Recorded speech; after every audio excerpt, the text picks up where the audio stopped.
আলহাজ হযরত মাওলানা মুফতি শাহ আবু নসর নিসারউদ্দিন আহমদ হুসাইন মদ্দুজুল্লাহ আলী পীর সাহেব সারসিনা দরবার শরীফ। এই মুহূর্তে আজকের আমার সামনে উপস্থিত আমার পরম শ্রদ্ধাভাজন মুরব্বিয়ানে জাম সমাবেশী ভাইরা, যুবক বন্ধুরা, স্নেহের এবং আদরের কচিকাচা শিশুরা, শ্রদ্ধেয় এলাকাবাসী, আজকের এই মাহফিলের সম্মানিত শ্রোতা মণ্ডলী, অতিথিবৃন্দ, আসসালামু আলাইকুম ওয়া রাহমাতুল্লাহি ওয়া বারাকাতুহু। ওয়ালাইকুম আসসালাম ওয়া রাহমাতুল্লাহি ওয়া বারাকাতুহু। আজকের এই মাওয়াবাসী সবচেয়ে বড় ভাগ্যবান, বাংলাদেশ তথা সারা বিশ্বের সর্বশ্রেষ্ঠ দরবার সারসিনা দরবারের পীর সাহেব, তিনি আজকের এখানের প্রধান অতিথি। অতএব আজকের এই দিনে যারা ব্যবসা প্রতিষ্ঠানে বসে আছেন, দোকানপাট খুলে আছেন, আমি মনে করি আপনাদের এই দোকান পাটে বরকত হবে, বেচাকেনায় বরকত হবে। আজকের এই সময়টুকুতে আপনারা একটু বন্ধ করে, ব্যবসা বাণিজ্য বন্ধ করে আসুন আমরা আখিরাতের ব্যবসা, যেখানে লাভ আমাদের কাজে লাগবে, আখিরাতের যে ব্যবসায় মানুষকে আল্লাহ পাক রব্বুল আলামিন আহ্বান করেছেন, হাল আদুল্লুকুম আলা তিজারাতিন তুনজিকুম মিন আযাবিন আলীম। আমাদের প্রিয় নবী সাল্লাল্লাহু আলাইহি সাল্লাম আল্লাহর সেই বাণী মানুষের কাছে তিনি তুলে ধরেছেন, হাল আদুল্লুকুম আলা তিজারা। আল্লাহ বলছেন, তোমাদেরকে কি আমি এমন একটা ব্যবসার দিকে আহ্বান করব না, যে ব্যবসা করলে পরে তোমরা জাহান্নামের আগুন থেকে বেঁচে যাবে। তুনজিকুম মিন আযাবিন আলীম তুমিনুনা বিল্লাহি ওয়া রাসূলিহি ওয়া তুজাহিদুনা ফি সাবিলিল্লাহি বিআমওয়ালিকুম ওয়া আনফুসিকুম। আল্লাহর পথে জীবন উৎসর্গ করে, জিহাদ করে, যারা অর্থ সম্পদ দিয়ে, নিজের জীবন দিয়ে আজ আল্লাহর পক্ষ থেকে সেই কল্যাণের ব্যবসা, নেক কাজের ব্যবসায় আমি আপনাদেরকে আহ্বান জানাচ্ছি। যারা ব্যবসায়ী বন্ধুরা, মাইকের আওয়াজ আপনাদের কাছে যাচ্ছে, আপনারা যে যেখানে আছেন দয়া করে আজকের মতো অন্তত পক্ষে আপনারা অল্প সময়ের জন্য ব্যবসা বন্ধ রাখুন, দোকান বন্ধ করে শাটার ফেলে মাহফিলে চলে আসুন। ইনশাআল্লাহ অসংখ্য বারাকাত আল্লাহ পাক রব্বুল আলামিন আপনাদেরকে দান করবেন। সকলে বলুন আমিন। আমিন। সম্মানিত সুধী, মহাগ্রন্থ থেকে আমি একখানা আয়াত তেলাওয়াত করেছি, ফাসআলু আহলাদ যিকরি ইন কুনতুম লা তা'লামুন। যারা আহলে জিকির, যারা আহলুল্লাহ, যারা আল্লাহওয়ালা, তাদের কাছে তোমরা তোমাদের ধর্মের বিষয়গুলো জানো। ধর্মের বিষয়গুলো জানতে হলে যারে তার কাছে জানলে হবে না। নবী করিম সাল্লাল্লাহু আলাইহি ওয়াসাল্লাম তিনি বলেছেন, ইন্নাল্লাহা লা ইয়াকবিজুল ইলমা ইনতিজাআন ইয়ানতাজিউহু মিনান নাস ওয়ালাকিন ইয়াকবিজুল ইলমা বিকবজিল উলামা। আল্লাহ পাক রব্বুল আলামিন তিনি এই দুনিয়া থেকে যে জ্ঞান আছে, যার উপরে ভিত্তি করে আমরা আমল করে থাকি, যদি শরীয়তের জ্ঞান, কোরআনের জ্ঞান যদি আমাদের ভিতরে না থাকে, তাহলে আমরা সহি শুদ্ধ আমল কোনটা এটা বিচার বিশ্লেষণ করে বের করতে পারবো না। শুদ্ধ আমলটি বিচার করতে গেলে, বাইর করতে গেলে আমাদের কোরআন লাগবে। আর কোরআনের বাহক হচ্ছে নবী করিম সাল্লাল্লাহু আলাইহি সাল্লামের হাদিসের বাহক হচ্ছেন আলিম উলামা।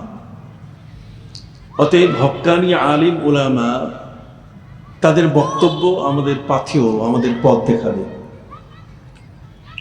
আপনি জানেন নবী করিম সাল্লাল্লাহু আলাইহি সাল্লাম তিনিও ওয়াজ করতেন।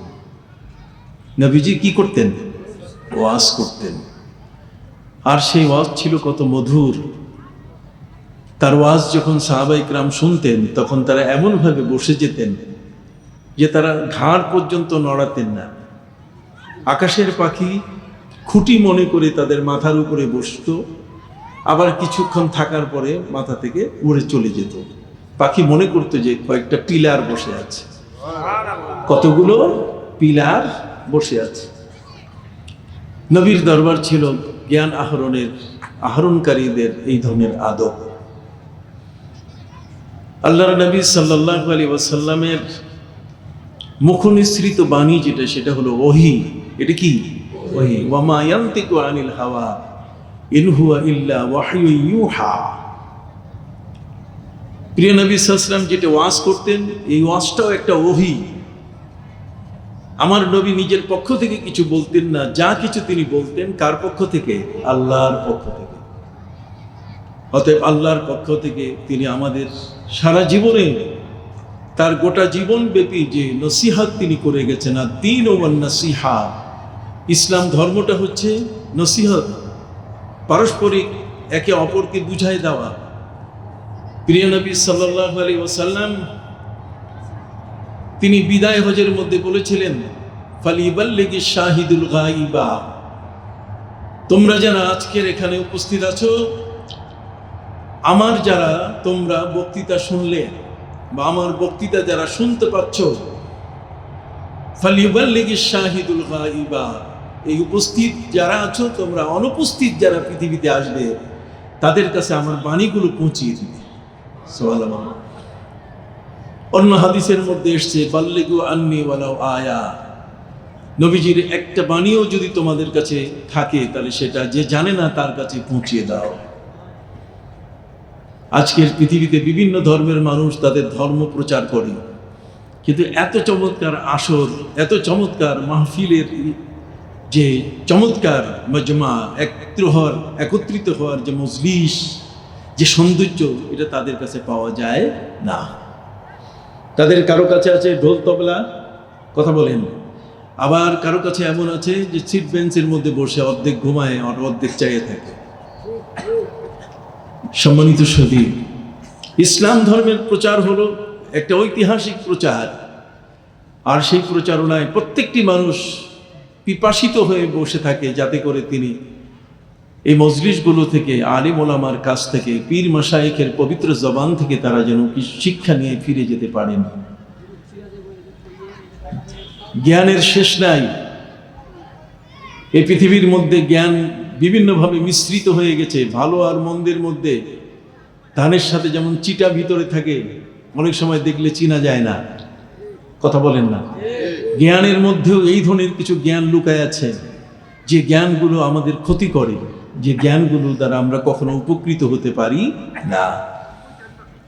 এই জন্য প্রত্যেকটা জিনিসের যেমন পরিষ্কারক যন্ত্র আছে, প্রত্যেকটা জিনিস পরিষ্কার করার জন্য, যেমন গায়ের জামা ময়লা হলে সাবান, কথা বলেন না, গা ময়লা হলে যেমন আমরা সাবান ব্যবহার করে থাকি, আমরা আমাদের অস্ত্র সেটা যদি ভোতা হয় তাহলে সেটা যেমন ধারণা বা জং ধরলে যেমন এটা উপরে আমরা র্যাপ দিয়ে ঘষি, ঠিক অনুরূপভাবে মানুষের আহরিত জ্ঞান এটা উপার্জন করলেই হবে না, বরং এই জ্ঞানটাকে এটাকে সুন্দর করে পরিষ্কার করে নিতে হবে। মানুষের আহরিত জ্ঞানটা এটা যদি পরিষ্কার করে নিতে না পারে তাহলে পোকা ধরা জ্ঞান, কথা বুঝতে পারছেন, সেই জ্ঞান দিয়ে ওই মানুষটা কোনো শুদ্ধ কথা, কোনো সঠিক কথা, সঠিক চিন্তা মানুষের কাছে প্রকাশ করতে পারবে না। মানুষের সমাজে এই পবিত্র জ্ঞান আহরণকারী যারা, তাদেরকে আল্লাহ তাআলা বলছেন আহলুজ যিকির, নির্ভরযোগ্য এমন ব্যক্তি যে যাদের ভাষায়, যাদের কথায়, যাদের উপস্থাপনায় কখনো ভুল নাই, কথা বলেন কি নাই? ভুল নাই। একটি ভুলমুক্ত, ত্রুটিমুক্ত ঠিক এমন বক্তব্য পৃথিবীর মধ্যে খুঁজে পাওয়া খুবই মুশকিল। কিন্তু আল্লাহ পাক রব্বুল আলামিন আমাদের প্রিয় নবী সাল্লাল্লাহু আলাইহি সাল্লামের জবান, যত নবী এসছেন তাদের বক্তব্যের মধ্যে কোনো ভুল ত্রুটি ছিল না। আজকের কেউ যদি বক্তব্য দেয় তাহলে সেই বক্তব্য নিয়ে কত রকম কমেন্টস হয়, এটার পক্ষে বিপক্ষে কত রকমভাবে সেটাকে মানুষ কমেন্টস করে, তার নিজের মন্তব্য করে থাকে। কিন্তু নবী এবং রসুল যারা এসছেন তাদের প্রত্যেকেরই বক্তব্য হচ্ছে এমনই, যেই বক্তব্যের ভিতরে কোনো ত্রুটি বলতে গেলে কিছু নাই। তার কারণ হচ্ছে যে তারা আল্লাহ প্রাপ্ত জ্ঞান মানুষের কাছে প্রচার করেন। আর আল্লাহর জ্ঞানের মধ্যে কি কোনো ত্রুটি আছে? আবার বলেন, আল্লাহর জ্ঞানে কি কোনো ত্রুটি আছে? অতএব আল্লাহ পাক রব্বুল আলামিন যা বলছেন সব সেই জ্ঞানের কাছে এসে জমা হয়। এক সময় বলা হয়েছিল যে সূর্য ঘুরে, পৃথিবী চুপ থাকে। আবার পরে বলা হয়েছে যে না, সূর্য চুপ করে আছে, পৃথিবী তার চতুর্দিকে প্রদক্ষিণ করছে। আর এখন বলছে যে সূর্য চন্দ্র প্রত্যেকটাই তার আপন কক্ষপথে প্রদক্ষিণ করছে। এটা কোরআনের কথাই তো চলে আসলো, কুল্লুন ফি ফালাকি ইয়াসবাহুন। প্রত্যেকটি আল্লাহর সৃষ্টি তার কক্ষপথে সেটি প্রদক্ষিণ করছে, যার যার কক্ষপথে সে ঘুরছে, ঘূর্ণয়মান। কোরআন হচ্ছে আল্লাহর পক্ষ থেকে এমন এক মহাবাণী, যার কাছে মানুষ যখন ফিরে আসে তখন দেখে যে আমি ছিলাম এতক্ষণ ভুলের মধ্যে, অন্ধকারের মধ্যে, আমি এখন আলো পেয়েছি। সুবহানাল্লাহ বলেন। এই জন্য কোরআনের জ্ঞানটাকে আলো বলা হয়েছে। কি বলা হয়েছে? আলো। মনুষ্য সৃষ্টি যে জ্ঞান আছে, সে জ্ঞানের মধ্যে আছে অন্ধকার। মানুষের তৈরি জ্ঞানের মধ্যে কি আছে? অন্ধকার। মানুষের চিন্তাধারার মধ্যে অন্ধকার আছে। তার কারণ আল্লাহ পাক রব্বুল আলামিন বলছেন, ওয়ামা উতিতুম মিনাল ইলমি ইল্লা কালিলা। মানুষকে আল্লাহ তাআলা যে জ্ঞান দিয়েছেন, সেই জ্ঞানটা একেবারে সামান্য। জ্ঞানের মহাজগতের ভিতর থেকে এক ফোঁটা পানির মতো, এক ফোঁটা, একটি সরিষার দানা, এটা যেমন, বা একটা সুইয়ের মাথায় যে পানির ফোঁটাটা থাকে, এটা যত ছোট, তার চেয়েও কম জ্ঞান আমাদের। কথা বুঝতে পারছেন? অতএব সেই জ্ঞানের আমরা যারা সবসময় পিপাসিত হয়ে থাকি, যে আমরা ভালো কোনো জায়গায় গিয়ে যেন এই জ্ঞানটাকে আমরা আহরণ করে থাকি। কি বলেন, ঠিক কিনা? সব বিশ্ববিদ্যালয়ের ছাত্র রাষ্ট্রপ্রধান হয় না। সব বিশ্ববিদ্যালয়ের ছাত্র কিন্তু পৃথিবীর সবচেয়ে বড় বিজ্ঞানী হয় না। এটি হচ্ছে পৃথিবীতে যারা জ্ঞান বিতরণ করেন, সহবতে সালে তোরা সালে কুরআন, এই জ্ঞানী মানুষদের পাশে যখন কোনো ব্যক্তি এসে যায়, তখন তার জীবনের পরিবর্তন চলে আসে। তখন সেই পরিবর্তনটা এমন হয় যে আধ্যাত্মিকভাবে সেই ব্যক্তির জ্ঞানের উপরে এমন একটা আল্লাহর পক্ষ থেকে রহমত নাজিল হওয়া শুরু করে। তখন তার চোখের দৃষ্টি খুলে যায়। তখন তার চিন্তাধারার যত জটলা আছে, চিন্তাধারার ভিতরে যতগুলো বাধা আছে, সবগুলো দূরীভূত হয়ে তখন সে সত্য জ্ঞানটাকে উপলব্ধি করতে সক্ষম হয়। সুবহানাল্লাহ ওয়া বিহামদিহি। সম্মানিত সাথী, এই জন্য মানুষের জীবনে যে জ্ঞানগুলো আছে, সেই জ্ঞান নানাভাবে ছড়িয়ে আছে। সেই ছড়িয়ে ছিটিয়ে থাকা জ্ঞানগুলোকে আমাদের জীবনের জন্য কোনটা আহরণ করতে হবে, কোনটা নিতে হবে, এই বিষয়গুলো জানার জন্য, বুঝার জন্য আমাদেরকে আসতে হবে শ্রেষ্ঠ মানুষদের কাছে। আমরা বিশ্বাস করি সারসিনা দরবারের বর্তমান পীর সাহেব আমির হেজবুল্লাহ হযরত পীর সাহেব কেবলা হলেন বর্তমান সময়কালের একজন মুজাদ্দিদ। সুবহানাল্লাহ। বর্তমান সময়কালের একজন কি? মুজাদ্দিদ, যুগ সংস্কারক। এই পৃথিবীর বাতাস তার গায়ে স্পর্শ করতে পারে না। এই পৃথিবীর কোনো সাগরের ঢেউ তার গায়ে স্পর্শ করতে পারে না। এদেশের হাওয়া বাতাসে তার জীবনের এমন কোনো বিষয়ে তাকে পরাস্ত করতে পারে না যে যেটাতে তিনি কখনো কারো কাছে বায়েস্ট হয়ে যান। বরং আল্লাহ প্রদত্ত জ্ঞানের এই অধিকারী মানুষগুলো, এগুলো অবিচল থাকে। কি থাকে? অবিচল থাকে। কথা বুঝতে পারছেন? এরা কখনো হাজার হাজার ঢেউ আসুক আর ঘূর্ণিঝড় হোক না কেন, হিমালয় পর্বতের মতো তারা দাঁড়িয়ে থাকে। জোরে বলুন, হিমালয় পর্বতের মতো কি দাঁড়িয়ে থাকে। এই হিমালয়কে কোনোদিন এটাকে সরানো তাদের পক্ষে সম্ভব হয় না। অতএব আজ আমি এই বিষয়গুলো নিয়ে আপনাদের সামনে অল্পক্ষণ কথা বলতে চাই। আপনি জানেন সারসিনা দরবার, এই দরবারের 3 পুরুষ। কথা বলেন, এই দরবারে কি 3 পুরুষ?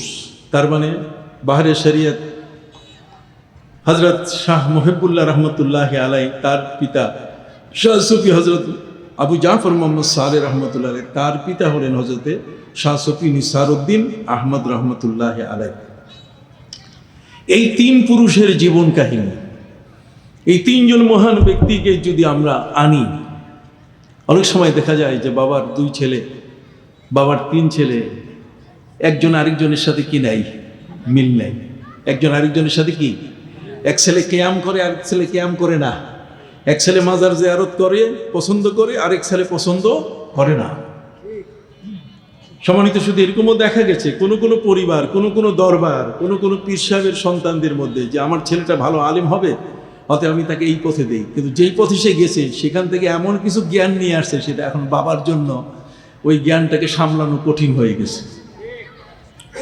আপনি জানেন, সোহবত, সঙ্গ স্থাপন করা, কারো পাশে আসা।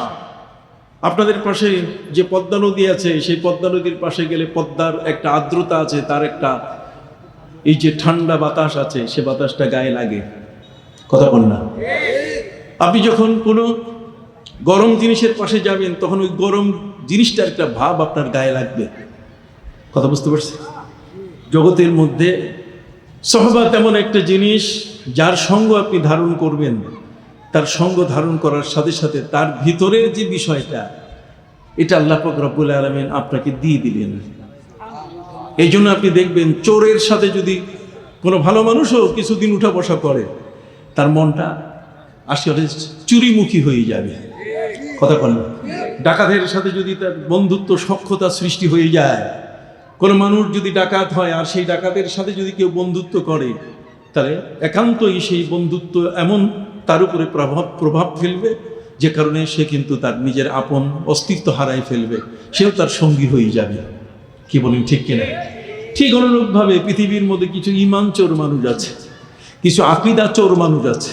কথা বল না? এদের আকীদা, এদের ঈমান, এগুলো আমাদের সামনে অনেক সময় কি বড়ে না। আমরা তাদের বিশ্বাসের সাথে কখনো একমত হই না। এই জন্য আমাদের খুব শক্ত কিছু মানুষ দরকার, শক্ত কিছু মুরব্বী আমাদের দরকার, যাদের সংস্পর্শে গেলে পরে আমরা তাদের মতো লৌহ কঠিন হয়ে যাব। কথা বলেন না? তাদের মতো খুব বিশাল শক্তিশালী ঈমানের অধিকারী এবং আমলের অধিকারী হয়ে যাব। সারসিনা দরবারের এই তিন পুরুষ, তারা এমন এক মহান ব্যক্তি ছিলেন যে এই সিলসিলার মধ্যে শত শত বছর আগের থেকে যেই নিয়মটা জারি হয়ে আসছে, এই নিয়মের মধ্যে আজ পর্যন্ত কোনো রকম পরিবর্তন দেখা যায় নাই। কোনো রকম পরিবর্তন দেখা যায়নি। আপনি বলবেন যে সারসিনার পীর সাহেব রাষ্ট্রীয় ক্ষমতায় যান না কেন? আপনি বলতে পারেন যে বিশাল স্লোগান দিয়ে পতাকা উড়াইয়া কত পীর সাহেব কতভাবে যাচ্ছে, সারসিনার পীর সাহেব যাচ্ছেন না কেন? যদি প্রশ্ন এমনই হয়, তাহলে আমি আপনাদেরকে বলতে চাই, প্রশ্ন করতে চাই, তাহলে মুজাদ্দেদে আলফে সানি রহমতুল্লাহ আলাইহির মতো ব্যক্তি, তিনিও তো পতাকা উড়াতে পারতেন। হযরত মহিউদ্দিন আব্দুল কাদের জিলানী রহমতুল্লাহ আলাইহির মতো ব্যক্তিও পতাকা উড়াতে পারতেন, কিন্তু না। সম্রাট আকবরের সময় তার দ্বীন এলাহি, এটাকে প্রতিহত করার জন্য দ্বীন এলাহিকে সম্পূর্ণভাবে বাতিল করতে গিয়ে সেই সময়কালের কোনো ব্যক্তির মধ্যে কোনো শক্তি ছিল না। সে দেশে কি আলেম ওলামা ছিলেন না? সেই সময়কালের মোল্লা দোপিয়াজি যারা, তারা কোনো মতো ওই তাকে বলছে জি জাহাপনা, আপনি যা বলেন সবই ঠিক। অথচ একটা মানুষ পথভ্রষ্ট হয়ে গেল, যে মানুষটি তার জীবনে, সম্রাট আকবর, তার পূর্বপুরুষ যারা, বাবর বলেন, শাহজাহান বলেন, এরা সবাই পীর ভক্ত ছিলেন। জার্মানির সবাই কি ছিলেন? পীর ভক্ত ছিলেন। আল্লাহর ওলিদের সাথে তাদের যোগাযোগ ছিল। সম্রাট আকবর তার জীবনের 20 বছর তিনি আল্লাহর ওলিদের সাথে তার যোগাযোগ সম্পূর্ণ ছিল। সম্রাট আকবরের জীবনে তার এই পীরের প্রতি শ্রদ্ধা ছিল এত বড় যে তার স্ত্রী সন্তান সম্ভবা যখন হলেন, তখন তিনি মনে করলেন যে আমার এই স্ত্রীটার গর্ভ থেকে যে সন্তানটা আসবে, সেটা যেন আমার পীরের বাড়িতে, অর্থাৎ যেখানে আমি বায়াত হয়েছি, তার বাড়িতে যদি আমার স্ত্রী এই সন্তান প্রসবের সময় যদি থাকে, আর সেখানে যদি সন্তানটি প্রসব হয়, তাহলে আমি মনে করবো একটা ভালো জায়গায় আমার সন্তানটা প্রসব হয়েছে, একজন আল্লাহর ওলির ঘরের পাশে আমার সন্তানটি কি জন্মগ্রহণ করেছে। তার বিশ্বাস ছিল কত ভালো একটা বিশ্বাস, কত সুন্দর একটা চিন্তা। এটাকে ব্যতিক্রমভাবে চিন্তা করার সুযোগ নাই। নিজের ঘরে সন্তান জন্ম নিবে, কিন্তু সব ঠিক। কিন্তু বর্তমান সময়কাল, এখন যাই হোক না কেন, অনেক হাসপাতাল হয়েছে, ম্যাটারনিটি হয়েছে, মা ও শিশু কল্যাণ হাসপাতাল হয়েছে, কোনো সন্দেহ নেই। কিন্তু যখন এগুলো ছিল না, তখন অধিকাংশ সময় আমরা যারা এই শিশুরা, আপনারা যারা বয়স্ক, তারা সবাই নানার বাড়িতে জন্ম নিছি আমরা। কথা কন না? নানা আমাদেরকে আগের থেকেই, ওই সময়কাল থেকে আমাদেরকে নিয়ে গেছেন, আমাদের মাকে নিয়ে গেছেন। নিয়ে যাওয়ার পরে তারপর সেখানে নানার তত্ত্বাবধানে আমরা পৃথিবীতে আসছি। কথা কন না? এটা অস্বীকার করার কোনো সুযোগ নাই। তখন মডার্ন হাসপাতাল ছিল নানার বাড়ি, কথা কন না। সেখানে আমাদের নানি যান আমাদের মাকে যা খাওয়ানো দরকার, আমাদের এই গর্ভে থাকা অবস্থায় মায়ের কোন খাবারটা প্রয়োজন, মায়ের কি খেদমত প্রয়োজন, সব নানার বাড়ির পক্ষ থেকে করা হতো। সম্মানিত সুধী, কাজে সন্তান জন্মের ক্ষেত্রে একজন ব্যক্তি, একজন রাষ্ট্রপ্রধান, তার ঘরে কি কোনো অভাব ছিল? দাস দাসীর কোনো অভাব ছিল না। সম্রাট আকবরের দাস দাসী, তার খাদেম খদ্দাম, তার স্ত্রীর পরিচর্যার ক্ষেত্রে যা প্রয়োজন সব কিছু ছিল। কিন্তু তার মনে হলো যে আমার সন্তানটা যেন একটা জায়গায় জন্ম নেয়, যে জায়গায় আমার অলি, আমার পীর যেখানে সেখানে। এই জন্য তিনি তার স্ত্রীকে পাঠিয়ে দিয়েছিলেন সেই সেলিম চিশতির কাছে। সেলিম চিশতি হলেন সম্রাট আকবরের পীর, আর সেলিম চিশতি হলেন হজরতে খাজা মঈনুদ্দিন চিশতি আজমিরির খলিফা। তার মানে চিশতিয়া তরিকা। চিশতিয়া তরিকার উপরে এই সম্রাট আকবর তার জীবনের 20টি বছর তিনি এর উপরে তার সময় তিনি দিয়েছেন। সঙ্গদোষে মানুষের স্বভাব নষ্ট হয়। সম্রাট আকবর কিছু মোল্লা পেয়েছিল, কথা কন না, কিছু মুন্সি, কিছু মৌলবি পেয়েছিল। সেই মৌলবীরা আস্তে আস্তে তাকে ডাইভার্ট করে আল্লাহর ওলির থেকে সরিয়ে এমন একটি ধর্ম প্রচারের জন্য তাকে উৎসাহিত করলো, যে ধর্মটি পৃথিবীর সবচেয়ে ঘৃণিত ধর্ম, আর সেটির নাম হলো দ্বীনে এলাহি। বলেন না, দ্বীনে এলাহি। দ্বীনে এলাহির পক্ষে মোল্লারা সম্রাট আকবরের সাথে ছিল। কথা বুঝতে পারছেন? সম্মানিত সুধী, সম্রাট আকবরের এই প্রথম ছেলে জন্মগ্রহণ করে সেলিম চিশতির দরবারে। কোথায়? সেলিম চিশতির দেশের বাড়ি হচ্ছে ফতেপুর সিক্রি। আমি ফতেপুর সিক্রিতে গিয়েছি, ফতেপুর সিক্রিতে আমি গিয়েছি, যেটা আগ্রা থেকে ফতেপুর সিক্রি যেতে হয়। সম্মানিত সুধী, ফতেপুর সিক্রিতে বিশাল পীরের বাড়িকে সৌন্দর্য করতে সম্রাট আকবরের যা করে দেওয়া দরকার তাই তিনি করে দিয়েছেন। তার স্ত্রীর গর্ভ থেকে সন্তান জন্ম নিবে পীরের বাড়িতে। আমি আগেও বলেছি, শুনলে খারাপ লাগবে, এটা আবার কি বলেন হুজুর? না না না, ওই সময় একটা মানুষের ভালো মনের চিন্তা যে একটা ভালো জায়গায় সে জন্ম নিবে। আপনারা জানেন হযরত আলী রাদিয়াল্লাহু তাআলা আনহু তিনি জন্ম নিয়েছেন কাবা ঘরের ভিতরে। কোথায়? তো কাবা ঘরের ভিতরে জন্ম নেওয়া মানুষটা আর পৃথিবীর অন্য আরেক জায়গায় জন্ম নেওয়া মানুষটা, মাটি তো সবটাই সমান, জায়গা তো সবটাই আল্লাহর সৃষ্টি, কিন্তু তারপরও কাবা ঘরের ভিতরে হযরতে ফাতেমা বিনতে আসাদ তিনি তার গর্ভ থেকে তার পুত্র হযরতে আলীকে জন্ম দিলেন কাবা ঘরের ভিতরে। কাবা ঘরের ভিতরে জন্ম নেওয়া শিশুটি কি অন্যান্য শিশুর মতো সাধারণ? আপনার কাছে সাধারণ হতে পারে, হ্যাঁ। কবি বলছেন, গর্ভসূরত আদমি ইনসাবুদে, গর্ভসূরত আদমি ইনসাবুদে, আহমদ আবু জাহাল একসাবুদে। একটা মানুষ যদি মনে করে যে আবু জাহেলের দুইখান হাত আছে, মুহাম্মদ সাল্লাল্লাহু আলাইহি ওয়াসাল্লামেরও তো দুখান হাত, আবু জাহেলের দুখানা পা আছে, মুহাম্মদ সাল্লাল্লাহু আলাইহি ওয়াসাল্লামেরও দুখানা পা, কাজেই দুইজনের মধ্যে কোনো পার্থক্য নাই, তাহলে তাতে কি দুইজনের মধ্যে পার্থক্য নাই এটা কি বুঝাবে? কথা বলেন। একজন হলেন আল্লাহর মহান নবী, যিনি কাবা কাউসাইন, তিনি আরশে আজিমের মেহমান হয়েছেন, আর আবু জাহেল কি সেটা হয়েছে? জোরে বলেন, এটা হয় নাই। পা চারখানা দেখলে যে দুধ দিবে তা নয়, গাভী চারখানা পা আছে এই জন্য দুধ দেয়, অতএব টেবিলের চারখানা পা আছে টেবিলও দুধ দেবে এটা না। কাজে হিসাব বিকাশটা ঠিক মতোই করতে হবে। আপনি জানেন সম্রাট আকবর তিনি এতই পীর ভক্ত ছিলেন যে তার এই শিশুটার নাম রাখবেন কিভাবে, কার নামে তিনি নাম রাখবেন। শিশুর তার প্রথম পুত্রের নাম তিনি রাখতে গিয়ে যখন তাকে জিজ্ঞেস করা হলো যে আপনার এই পুত্র সন্তানের নাম আপনি কি রাখতে চান, আপনি কি জানেন তার নাম? সম্রাট আকবরের প্রথম পুত্রের নাম, তাহলে ওয়াজ শুনতে আসবেন। সম্রাট আকবরের প্রথম পুত্রের নাম হলো, তিনি বলেছিলেন যে আমার পুত্রের নাম হবে আমার পীরের নাম, এই জন্য তার পুত্রের নাম হচ্ছে সেলিম। নাম কি? পীরের নাম কি? সেলিম, এই জন্য পুত্রের নামও কি? সেলিম। সেই আকবর যিনি এত ভক্ত ছিলেন, অনুরক্ত ছিলেন, কিন্তু কিছু মৌলভী সাহেবের পাল্লায় পড়ে কিছু লোক তাকে এমনভাবে বিভ্রান্ত করে ফেললো, এখন দ্বীন এলাহি দুই বোন একসাথে বিয়ে করা যায়, নাউজুবিল্লাহি মিন যালিক। এই ধরনের উদ্ভট কতগুলো মত প্রচার করা শুরু করলো, যে উদ্ভট মতগুলো প্রচারের কারণে গোটা সমাজের মধ্যে আল্লাহর দ্বীন ইসলাম বিপন্ন হওয়া শুরু করলো। সেই মুহূর্তে বড় বড় যোদ্ধা ছিলেন, কেউ এটার বিরুদ্ধে দাঁড়ায় নাই। একমাত্র দাঁড়ালেন মুজাদ্দেদে আল-ফিসানি রহমতুল্লাহি আলাইহি, মুজাদ্দেদে আল-ফিসানি সারহিন্দি রহমতুল্লাহি আলাইহি।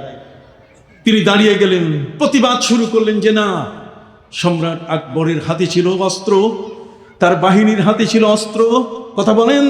ঠিক অনুরূপভাবে তার দলের মধ্যে বিশাল শক্তি থাকার পরও একজন আল্লাহর ওলির কাছে অস্ত্র থাকে না, একজন আল্লাহর ওলির হাতে থাকে তসবি দানা। যারা বলে সুবহানাল্লাহ, সেই তসবি দানা হাতে নিয়ে হুঙ্কার দিয়ে সম্রাট আকবরের বিরুদ্ধে তিনি ঝেঁপে পড়লেন, আর সেখানেই সবকিছু বিনাশ হয়ে গেল। দ্বীন এলাহি আর টিকতে পারে নাই। কোথায় রাজ্যের সিংহাসন? ভাইরা আমার, আপনি জানেন হযরত জাফর সাদিক রহমতুল্লাহি আলাইহি, তিনি ছিলেন ইমাম আবু হানিফা রহমতুল্লাহি আলাইহির পীর। ইমাম আবু হানিফা তার জীবনে ৪৫০০ ওস্তাদের কাছে লেখাপড়া করছেন। ৪৫০০ ওস্তাদ যদি জীবনে কেউ পায়, উনি কি ছোট পণ্ডিত না বড় পণ্ডিত? কত জ্ঞানের সম্ভার! তার জ্ঞানের সম্ভার এত বড় যে ইমাম আবু হানিফা রহমতুল্লাহি আলাইহি ৪৫০০ ওস্তাদের কাছে লেখাপড়া করছেন। সেই ইমাম আবু হানিফা রহমতুল্লাহ আলাইহির জ্ঞানটাকে যদি আপনি পরিমাপ করেন, আমরা আমাদের হিসাবে সেটা পারবো না। ইমাম আবু হানিফাকে একজন টোটকা প্রশ্ন করছে যে আপনি বলেন তো, ইসলামের কোনো জবাব আপনি দিতে পারেন কিনা? আপনি তো পণ্ডিত মানুষ। মানুষের মাথার চুল যদি গণনা করা হয়, এই মানুষের মাথার চুল, একটা মানুষের মাথার চুল, তার গায়ের পশম যদি গণনা করা হয়, তাকে প্রশ্ন করা হয়েছে যে জোর হবে না বেজোর হবে, বলেন। জোর মানে 2, বেজোর মানে কি 3, 1 ইত্যাদি। জোর হবে না বেজোর হবে? ইমাম আবু হানিফা রহমতুল্লাহ আলাইহি বলছেন যে এটা জোর হবে, বেজোর হবে না। যত মানুষ আছে পৃথিবীতে, প্রত্যেকের মাথার চুল এক এক করে যদি গণনা করা হয়, তার লাস্ট রেজাল্টটা দাঁড়াবে কি? জোর। ইমাম আবু হানিফা রহমতুল্লাহ আলাইহিকে প্রশ্ন করা হলো যে আপনি হিসাব কেমনে বের করলেন? কারো তো উল্টাও হতে পারে। ইমাম আবু হানিফা রহমতুল্লাহ আলাইহি তিনি বলেন উল্টা হবে না, যেহেতু কোরআনের জ্ঞান হচ্ছে বিশুদ্ধ জ্ঞান। পবিত্র কোরআন মজিদে আল্লাহ পাক রব্বুল আলামিন বলেন ওয়া খালাকনাকুম আজওয়াজা, আমি তোমাদেরকে জোড়া জোড়া করে সৃষ্টি করেছি। সুবহানাল্লাহ বলেন। জোড়া জোড়া করে সৃষ্টি করেছি। এই মহান ব্যক্তিরা জ্ঞানের মহা সাগরে তারা ডুবুরি হয়েছেন। কথা কন না? এই বিশাল সমুদ্রটা, আমি আপনাদেরকে একটা কথা বলি, এখন মযহাব নিয়ে অনেকেই আমাদের সাথে গোলমাল করে, ঠিক কি না? ইমাম আবু হানিফা হানাফি, শাফি, মালিকি, হাম্বলিটা মানতে চায় না। আমি একটি কথা বলি যে আপনাদের এই যে পাশের মাওয়া বাজার যে মসজিদটা, এই মসজিদটার দরজা কয়টা? কে এখানে আছে বলেন তো? 3টা দরজা। এই মাওয়া মসজিদের দরজা কয়টা? এই 3টা দরজার ভিতরে যত মুসল্লি ঢুকে, একজন এক দরজা দিয়ে ঢুকে, আরেকজন আরেক দরজা দিয়ে ঢুকে। সবাই কোথায়? এই 3 জন 3 দরজা দিয়ে কি 3 দিকে যায় না একখানে যায়? হাত উঁচু করে বলেন একখানে না 3খানে? তাহলে ইমাম আবু হানিফা, ইমাম শাফি, ইমাম মালিক, ইমাম আহমদ 4 জনের দরজা দিয়ে যখন ঢুকে, তখন এক জায়গায় যায়, নবীজির কাছে পৌঁছে যায়। কারণ সুবহানাল্লাহ, জায়গা একটাই, কিন্তু দরজা কয়টা? 4টা। কথা বুঝতে পারছেন? এই 4টি দরজায় মানুষ সহজ বুঝ মানে না, সহজ জ্ঞান মানুষ সহজে আহরণ করতে চায় না। এই ধরনের বিভ্রান্তিকর কথাবার্তা আমাদেরকে আজকে নষ্ট করে দিচ্ছে। সম্মানিত সুধী বন্ধুরা আমার, ইমাম আবু হানিফা রহমতুল্লাহি আলাইহি তার জীবনে ৪৫০০ উস্তাদের কাছে যিনি লেখাপড়া করলেন, তার জ্ঞানের পরিধি ভান্ডার কত সমৃদ্ধ, কি বলেন ঠিক না? একটা মানুষ শুধুমাত্র ক্লাস 5 পাশ করে ড্রপ আউট হয়েছে, ক্লাস 5 পাশ করে সে আর পড়ে নাই। আর একটা লোক সে মেট্রিক পাশ করেছে, দুইটা কি এক? আপনারা আসতে বললেন কেন? একটু জোরে কথা কন। ঠিক একজন ব্যক্তি মেট্রিক পাস করেছে, তারপর ড্রপ আউট হয়ে গেছে, সে আর লেখাপড়া করে না। কিন্তু আরেকজন ব্যক্তি তিনি ব্যাচেলার ডিগ্রি নিয়েছেন, কতক্ষণ না, তিনি ডিগ্রি পাস করেছেন, তাহলে দুজন কি এক হবে? সম্মানিত শুধু ঠিক এমনি করে একজন যদি মাস্টার্স করে, সেই ব্যক্তি আর যে ক্লাস 1-এ পড়ে ড্রপ আউট হয়েছে, দুইজনে এক হতে পারে না। এই জন্যেই শর্ষিনা দরবারের আমেরিকা থেকে একজন লোক শর্ষিনার দাদা হুজুর কিবলা হজরতে শাহ সুফি নিসার উদ্দিন আহমদ রহমতুল্লাহ আলাইহির কাছে মুরিদ হওয়ার জন্য তিনি আসতেছিলেন। আল্লাহর ওলিদের কাছে আসলে তার বায়াত নিতে হয়। বায়াত ইসলামে জায়েজ আছে, ইসলামে শপথ বায়াত নিতে হয়। সরকারে যখন কেউ থাকে শপথ হয়, প্রধান বিচারপতির শপথ হয়, রাষ্ট্রপতির শপথ হয়, প্রধানমন্ত্রীর শপথ হয়, মেম্বার চেয়ারম্যানের কি হয়? শপথ হয়। ঠিক পীর ওলিরা আমাদেরকে একটা শপথ পড়ান, একটা বায়াত করেন। এটা বায়াত, এটা হচ্ছে দ্বীনের উপরে বায়াত। কথা বুঝেন নেই? সম্মানিত শুধু আমেরিকার একজন নাদুস মানুষ, খাবারের মধ্যে ফরমালিন জীবনে খায় নাই, তার চামড়া, তার পোশাক, তার সব কিছুতেই বেশ হৃষ্টপুষ্ট একজন খুব হাস্যাস খোশ মেজাজের একজন মানুষ দাদা হুজুর কিবলার দরবারে চলে আসলেন। এই লোকটি আসার আগে একটি বাজার অতিক্রম করতে গিয়ে লাইব্রেরি খুঁজতেছিল। কেন? যে পীর সাহেবের দরবারে উনি বেশিক্ষণ সময় দিতে পারবেন না। অনেকেই আছে মাসের পর মাস পীর সাহেবের দরবারে জিকিরের মস্ক করে, কতক্ষণ না। আমাদের ক্লাসে 1 বছরের সিলেবাস থাকে, আবার 5 বছরের সিলেবাস থাকে, আবার 10 বছরের সিলেবাস আছে। মেট্রিক পাস করতে গেলে সিলেবাস পড়তে হয় কি না? আপনি আইকিউ অনুযায়ী, বুদ্ধাঙ্ক অনুযায়ী সিলেবাস হয়। তো উনি যদি আমেরিকা থেকে আসছেন, উনি তাড়াতাড়ি চলে যাবেন, কাজে পীর সাহেবের দরবারে উনি সময় দিতে পারবেন না। এই জন্য বাজারের একটা লাইব্রেরি থেকে উনি একটা ওজিফার কেতাব কিনে নিয়েছেন। যে ওজিফার কেতাবটা পীর সাহেবের কাছে নিয়ে দিবেন যে হুজুর আমি তো আমি আমেরিকা থেকে এসেছি, আমি আপনার দরবারে বেশি দিন থাকতে পারবো না। আগের সময়কালে বাজারে নোট পাওয়া যাইত, নোট বই, কাজে পরীক্ষার সময় ওস্তাদ এগুলো দাগাই দিত। তো কাজে হুজুর আমি আপনার কাছে আসছি, এই ওজিফার বইটা কিনে নিয়ে আসছি, আপনি একটু দাগাই দেন, আমি কি আমল করব। শর্ষিনা দরবারের দাদা হুজুর কিবলা হযরত শাহ সুফি নিসার উদ্দিন আহমদ রহমতুল্লাহ আলাইহি তিনি বললেন, বাবা তুমি আমার কাছে যে বইটা নিয়ে এসেছো, এটা হলো MA পাস যারা করবে, মাস্টার্স ডিগ্রি যারা নেবে তাদের জন্য এই বইটা, এটা তোমার জন্য না। আমি দাগাই দিলে তুমি বুঝবা না। সুবহানাল্লাহ বল। আমি যদি এটাতে কি দেই, দাগ দেই, তাহলে ওই দাগ দিলে ওটা তুমি পড়তে পারবে না।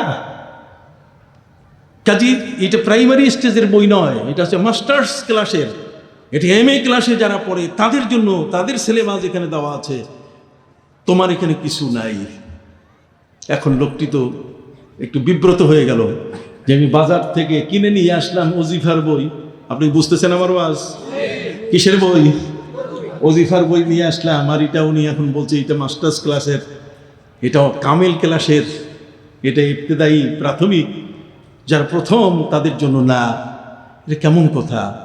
উনি বুঝতে পারছেন না। তো শেষ পর্যন্ত উনি বললেন যে আমি যখন আসছি, তা আসার পরে হুজুর বায়াত নিলাম, তাহলে একটু সবক দেন। হুজুর তার প্রতি সবক দিচ্ছেন। দেখেন আল্লাহর ওলিদের সবক, তাদের দৃষ্টি কেমন। এর আগে আমি আপনাদেরকে একটা দলিল দেব। দলিলটা হচ্ছে নবী করিম সাল্লাল্লাহু আলাইহি ওয়াসাল্লামের কাছে একদল লোক এসছেন, আসার পরে তাদের খুব ইচ্ছা যে আল্লাহর পথে তারা জিহাদ করবেন। কতক্ষণ না? আল্লাহর পথে কি জিহাদ? কারণ জিহাদের ফজিলত অনেক বেশি। শহীদ হয়ে গেলে বাস সে জীবিত, আল্লাহর পক্ষ থেকে কবরে রিজিক পাবে ইত্যাদি অনেক ফজিলতের কথা শুনে নবীর প্রিয় নবী সাল্লাল্লাহু আলাইহি ওয়াসাল্লামের কাছে বলছেন, নবীজি আপনি আমাকে একটু জিহাদের ক্ষেত্রে অনুমতি দেন, আমি জিহাদে যাব কিনা। নবীজি বলছেন না, তুমি বাড়িতে যাও, জিহাদের ময়দানে না, তুমি যাও কোথাও? বাড়িতে যাও। সাহাবী জিজ্ঞাসা করলেন, হুজুর জিহাদের ময়দানের ফজিলত তো অনেক বড়, সেখানে গেলে আমি যুদ্ধ করব, দিন কায়েম করতে পারবো, আর এখন আপনি আমাকে পাঠাই দিচ্ছেন আমার বাড়িতে গিয়ে আমি কি করব? সেখানে আমার মা বাবা ছাড়া তো আর কিছু নেই। প্রিয় নবী সাল্লাল্লাহু আলাইহি ওয়াসাল্লাম বলেন, তোমার জিহাদ হলো তোমার মা বাবার খেদমত করা, তুমি মা বাবার খেদমত করো। মহিলারা এসছে নবীর কাছে, নবী আমরা জেহাদ করব। নবী করিম সাল্লাল্লাহু আলাইহি ওয়াসাল্লাম মহিলাদেরকে বলেন, তোমাদের জেহাদ হলো হজ করা। কি করা? হজ করো। তাহলে প্রথম যে কথাটি, যে সাহাবীর চোখে, তার দেহের ভিতরে নবী করিম সাল্লাল্লাহু আলাইহি ওয়াসাল্লাম ছাপ পেয়ে দেখতে পেয়েছিলেন যে এই লোকটা মা বাবার খেদমত ঠিক মতো করে না। কাজে জেহাদের ময়দানের চেয়ে এখন তার প্রয়োজন সবচেয়ে বেশি কার? মা বাবার খেদমত করার। তাহলে একজন ব্যক্তি সে চোখে দেখে, আমি চোখে দেখি একরকম, আরেকজন দেখি কি আরেক রকম। আকাশে একটা উড়ন্ত পাখি আসতেছে, আপনি দেখে মনে করছেন তার ডানা দেখে যে এটার পাখি উড়ে আসতেছে, যখন কাছে আসলো তখন আপনার মনে হলো এটা পাখি তো না, এটা তো একটা প্লেন, এটা তো একটা কি, একটা বিমান, একটা প্লেন। তাহলে দেখেন দৃষ্টির মধ্যে কি পার্থক্য। আপনার দৃষ্টিটাই আপনি পরিবর্তন করছেন। প্রথমে একরকম দেখলেন আর পরে দেখলেন কি আরেক রকম। প্রিয় নবী সাল্লাল্লাহু আলাইহি সাল্লাম তিনি সাহাবা ইকরামের ভিতরে দেখতে পেতেন যে তার কোন আমলে ত্রুটি। কাজে যখন জেহাদের কথা বলছে অনেক ভালো, কিন্তু তার চেয়ে সবচেয়ে বড় জেহাদ হলো মা বাবার কি করা? খেদমত করা। সুবহানাল্লাহ বলেন। নবীজি বলেন, যাও মা বাবার খেদমত করে। এটা বুঝতে পারতেন। আল্লাহর ওলিদেরও সেই ক্ষমতা আল্লাহ দিয়েছেন। কাশ তাদের সিনা খুলে যায়, তারা দেখেই বুঝতে পারেন কথা কোন না। যেমন ফরিদউদ্দিন গঞ্জেশকর রহমতুল্লাহ আলাই, তিনি বুড়ো হয়ে গেছিলেন, মসজিদের ইমামতি করছেন। কিছু যুবক এই বুড়া মানুষের ইমামতি পছন্দ করতেছে না। কতক্ষণ এই বৃদ্ধ মানুষটির ইমামতি পছন্দ করতেছে। তারা বলছে, ইয়াং ম্যান, স্কলার আনতে হবে, এরকম লাল রুমাল ঝুলায় ওগুলো আনতে হবে। আছে না লাল রুমাল ঝুলেন না? আছে, জানেন এরকম একজন ব্যক্তি আমাদের ইমাম হবে। মুসল্লিরা তাদের কমিটি বলছে যে দেখো যুবকরা, উনি আমাদের মুরব্বী, আমাদের বাপ চাচা সব তার পিছনে নামাজ পড়ছে, অতএব আমরাও তার পিছনে নামাজ পড়ছি, ইমাম আমরা বদলাবো না। যুবকরা কি করবে? যুবকরা তো মনে করছে যে এই বুড়াদের সাথে কোনোদিন পারা যাবে না, বেয়াদবি হবে। তারা কৌশল করলো, যুবকরা একসাথে মিলে তারা সিদ্ধান্ত নিল যে আমরা ওনাকে দিয়ে একটা জানাজার নামাজ পড়াবো। তোমরা আমাদের বন্ধু যারা, একজন লাশ হয়ে যাবে, তোমাকে কাফন পরানো হবে, মুর্দারের খাটিয়ার মতো মধ্যে তোমাকে শোয়ানো হবে, ঠিক আছে? তুমি জিন্দা, আর ওনাকে আমরা নিয়ে আসবো জানাজা পড়াইতে। জানাজা পড়াবার পরে উনি যখন জানাজার তকবীর, 4টা তকবীর না, এই জানাজার তকবীর দিতে গিয়ে প্রথম দ্বিতীয় তকবীর যখন দিয়ে দিবে তখন তুমি লাফাই উঠবা। তখন আমরা বলবো যে আপনি তো এতদিন যাবত যা করছেন, জিন্দানা মুর্দা, কার জানাজা পড়তেছেন এটাও খবর নাই আপনার। যাই হোক, তাকে নাজেহাল করার জন্য যুবকরা কি করলো? ফন্দি করে ফেললো।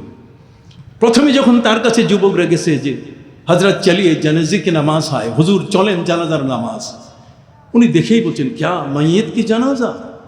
প্রশ্ন করে বলছেন কি মৃত ব্যক্তির কি জানাজা? দেখছেন কাশফ তাদের এত খোলা, সুবহানাল্লাহ বলেন। কাশফ তাদের এত খোলা, তাদের অভ্যন্তরীণ আধ্যাত্মিক শক্তি এত বড় শক্তিশালী যা আমি যেটা দেখি না তারা সেটা কি দেখতে পারেন। হযরত ওমর ফারুক রাদিয়াল্লাহু তাআলা আনহু তিনি মদিনার মসজিদে নববীর মিম্বার থেকে 900 কিলোমিটার দূর, 500 মাইল দূর ইরানের বাল্খ এলাকায়, সেখানে নাহাবান এলাকায়, সেখানে সৈন্যরা বিপদে পড়েছে, তিনি দেখে ফেলেছিলেন।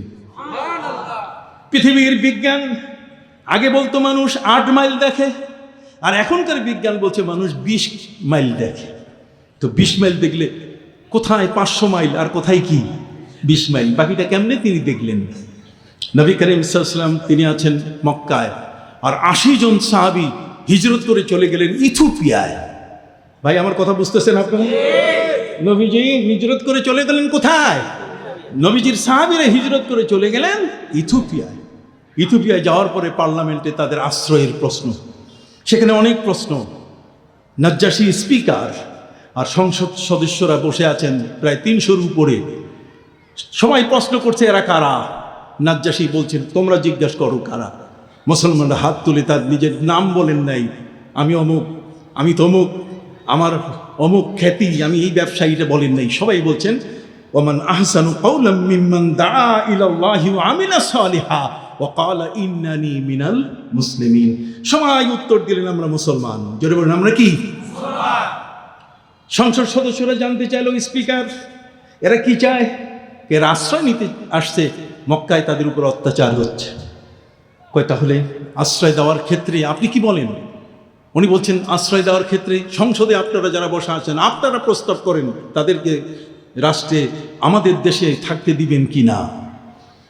তখন সংসদ সদস্যের মধ্যে একজন দাঁড়িয়ে বলল যে যদি আপনারা সবাই আমার সাথে একমত হন তাহলে আমি এই 80 জন ব্যক্তিকে আমি একটি প্রশ্ন করব, দেখি সে একটি প্রশ্নের উত্তর দিতে পারি কিনা। আর সেটা হলো, তোমাদের উপরে কোরআন তোমাদের উপরে কোনো আসমানি কিতাব নাজিল হয় কিনা? তারা বলেন হ্যাঁ, কোরআন নাজিল হয়। তোমাদের নবীকে মুহাম্মদ সাল্লাল্লাহু আলাইহি ওয়াসাল্লাম, সব শেষ।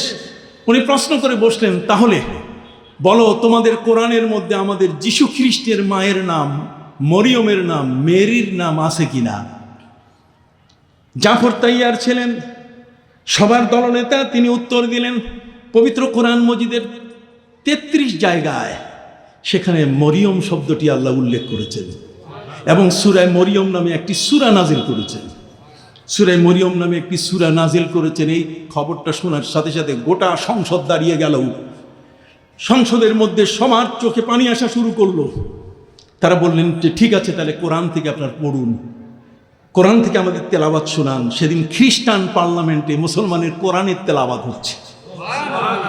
ইথিওপিয়ার খ্রিস্টান পার্লামেন্টে স্পিকার হিসাবে নাজ্জাশী দায়িত্ব পালন করছেন। নাজ্জাশী স্পিকারের দায়িত্বে থাকাকালীন অবস্থায় কোরআনের তেলাওয়াত হচ্ছে খ্রিস্টান পার্লামেন্টে।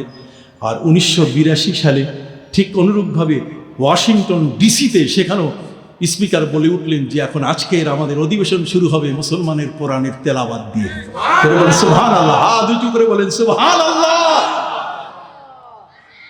সম্মানিত সুধী, মুসলমানরা আশ্রয় প্রার্থনা করছেন এমন একটি পরিবেশ, যখন সূরা মরিয়মের তেলাওয়াত হলো, তেলাওয়াত করতে করতে যখন তেলাওয়াতকারী হাফেজে কোরআন নবীজির চাচাতো ভাই হযরতে জাফর ইবনে আবি তালেব রাদিয়াল্লাহু তাআলা আনহু, তিনি তেলাওয়াত করা শুরু করলেন, ওয়াজকুর ফিল কিতাবি মারিয়াম।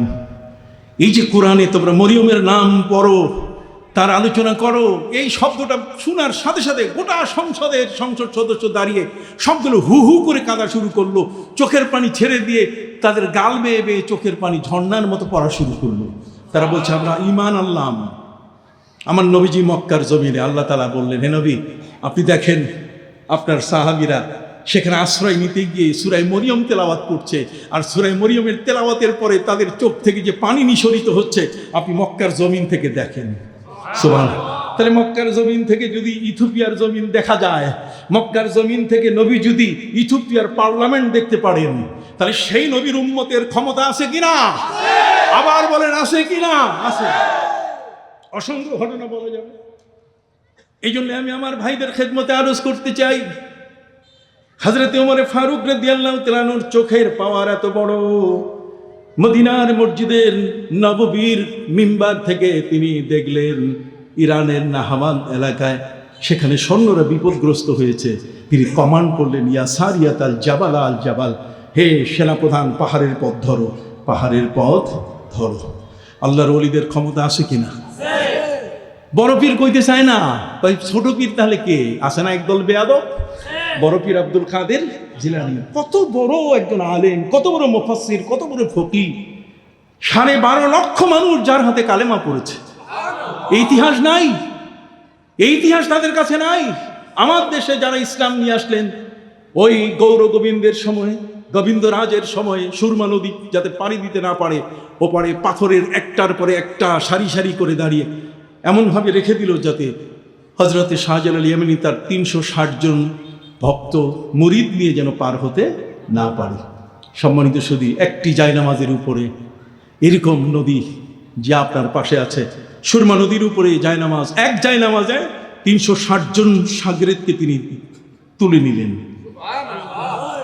আছে কি এই ধরনের ডিঙ্গি আপনাদের পাশে? এমন কি নৌকা আছে?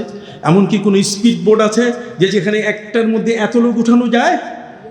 360 জন সাথীকে তিনি নিয়ে নদীর মাঝখানে চলে গেলেন। গোবিন্দরাজের সৈন্যরা এখন অপেক্ষায় যে এপারে আসলেই সাথে সাথে পাথরের বৃষ্টি হবে, একটার পরে আরেকটা পাথর মাথার উপরে চেপে বসবে। ঠিক ওই মুহূর্তে অলি বুঝতে পেরে শাহজালাল ইয়েমেনি তিনি চিৎকার দিয়ে স্লোগান দেওয়া শুরু করলেন, শিল হট্ট, শিল হট্ট। শিল মানে পাথর, হট্ট মানে সরো, পাথর সরো, পাথর সরো। এক স্লোগানের ঠেলায় পুরা পাথর একেবারে শূন্য হয়ে গেল, কোনো পাথর নাই, সব পাথর উড়ে উড়ে পালানো শুরু করলো। পাথর উড়ায়, পাথর কি? হযরত নবী ইব্রাহিম আলাইহিস সালাম কাবা ঘর বানাতে গিয়ে 5টা পাহাড়কে তিনি বলেছিলেন পাথর পাঠাও। সম্মানিত সুধী, তুরস্কের উত্তর দিকে 1300 কিলোমিটার দূরে এরারট পাহাড়ের পাশে জাবালি জুদি, সেই জাবালি জুদি থেকে পাথর উড়ে উড়ে কাবা ঘরের অঙ্গনে এসে পড়ছে। কাবা ঘর নবী ইব্রাহিম আলাইহিস সালাম নির্মাণ করেছেন পৃথিবীর 5টা পাহাড়ের কি পাথর দিয়ে। আর সে পাথরগুলো একটা হচ্ছে তুর পাহাড়, তুর পাহাড় পাথর পাঠাই দিয়েছে, উড়ে উড়ে আসতেছে পাথর, কাবা ঘরের সে স্টোন হবে, কাবা ঘরের পাথর হয়ে এই পৃথিবীর সর্বশ্রেষ্ঠ ঘরটির সাথে সে তার জীবনকে বিলিয়ে দিবে। সুবহানাল্লাহ। কত ইতিহাস অনেক লম্বা। বিনয়ের সাথে আপনাদের কাছে বলতে চাই, সারসিনার দাদা হুজুর কেবলা হযরতে শাহ সুফি নিসারউদ্দিন আহমদ রহমতুল্লাহ আলাইহির কাছে আমেরিকার মানুষটা ওজিফা বই নিয়ে আসছে যে হুজুর আপনি ওই যে প্রাইভেট পরীক্ষার মানে সাজেশনের মতো আপনি কি একটু দাগাই দেন, একটু দাগাই দিলে বুঝতে পারলেন, তাহলে এই অনুযায়ী আমি আমল করব, আপনার কাছে তো সময় আমি বেশি দিতে পারবো না। কিন্তু হুজুর কেবলা চোখে দেখতে পেয়েছিলেন যে এই লোকটার এই ওজিফা, এই বইটা তার আমলের জন্য চলবে, কিছুই নিতে পারবে না। তিনি দেখেই টের পেয়েছিলেন যে তাকে একটা সবক দিতে হবে, এমন একটা সবক যাতে এক সবকে অলি হয়ে যায়। সুবহানাল্লাহ বলেন। একটা সবকে কি এটা কেন, সবক কত প্রকার, এক সবকে অলি, তার মানে হযরতে শাহ সুফি নিসারউদ্দিন আহমদ রহমতুল্লাহ আলাইহি তিনি তাকে বললেন যে তুমি একটা কাজ করবে, তোমার বাড়িতে যাইয়া মসজিদে যত মুসল্লি মসজিদের ভিতরে নামাজ পড়ে এগুলো তো বাইর হবে তো, কাজে আগের যুগে এত মসজিদে জুতা চোর ছিল না, কথা বল না, মসজিদের স্বাভাবিক জুতা বাইরে রেখে আমরা সবাই মসজিদে যাই। শাহ সুফি নিসারউদ্দিন আহমদ রহমতুল্লাহ আলাইহির সরসিনা দরবারের সে প্রথম পীর যিনি, কথা বলেন, যিনি ফুরফুরা দরবারের পীরের হুকুম ছাড়া, পীর বলছেন যে বাবা মাছ ধরো, উনি পুকুরে নামছেন, সবাই যার যার মতো মাছ পাইছে পায় নাই, সময় মতো উঠে গেছে, কিন্তু উনি উঠে না, কথা কোন। ফুরফুরার পীর আবু বকর সিদ্দিকী ফুরফুরবি রহমতুল্লাহ আলাইহি এসে বলছে যে নেসার তুমি এখনো উঠো নাই কেন? হুজুর আপনি তো নামতে বলছেন, উঠতে বলেন নাই।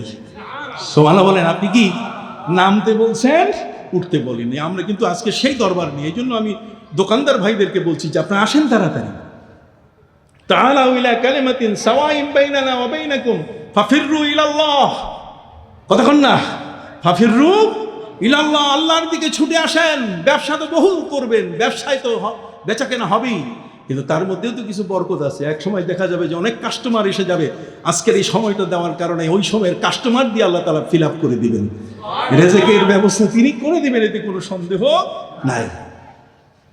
হযরতে শাহ সুফি নিসারউদ্দিন আহমদ রহমতুল্লাহ আলাইহি সেই আমেরিকান মানুষটাকে সবক দিলেন কি জানেন? কয় তুমি তোমার মসজিদে যে মুসল্লিরা নামাজে ভিতরে যায় জুতা বাইরে রেখে তুমি এগুলো সোজা করবা। আমেরিকার মাথায় 12টা, কি বলেন? এই লোকটা এমন একটা সবক তাকে দেওয়া হয়েছে যে সবকটা পালন করা শ্বশুর বাড়িতে বড় মুশকিল। শালারা হাসবে, কথা বল না, আত্মীয় স্বজন হাসবে যে এর মেন্টাল ডিফেক্ট হয়েছে, চেম্বার নষ্ট হয়ে গেছে, আমেরিকা থেকে মাথা নষ্ট করে আসছে, এরা এখন মানুষের মসজিদের জুতা সোজা করে। কি লজ্জা শরম এরকম আসা সম্ভব কিনা? সম্মানিত সুধী, এমন একটি অবস্থা, যে অবস্থার মধ্যে কি করবে, কিনে আনা ওজিফার বই এখন আর চলবে না। পীর সাহেব সবক দিয়ে দিয়েছেন, আর দ্বিতীয় সবক এটা পাশ না করে দেওয়া হবে না। প্রথম সবকটা পাশ করতে হবে, ঠিক কিনা? এই ক্লাসটা পাশ করলেই তারপর সেকেন্ড থিং, দ্বিতীয় ক্লাসের দ্বিতীয় জিনিসের তার কাছে পাওয়া যাবে। সবক তিনি দিবেন।